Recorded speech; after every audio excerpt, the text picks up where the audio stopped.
Eta eguerdian musikaz gozatzeko aukera izango da Xabi Erromeriaren eskutik. Kontzertu honetan, gainera, hainbat gonbidatu berezik hartuko dute parte.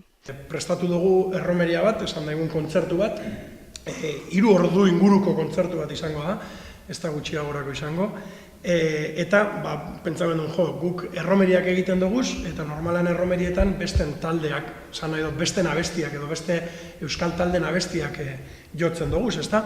Zergaitik ez, eta ikusita gehienak lagunak direla, zergaitik ez, eurek deitu, abeslari originalak deitu, eta eurek izan daitezela, pasilekuan, ordu batetik aurrera, gugaz kantuan igoko diranak, ezta?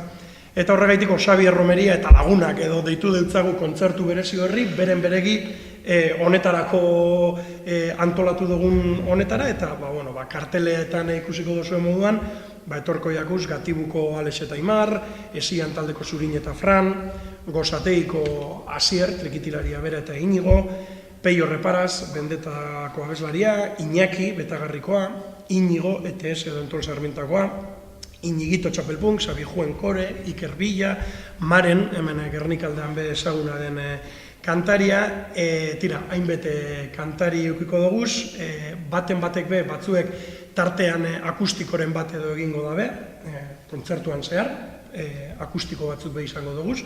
Nahiko polita izango da, nahiko unkigarria izango dela uste dugu.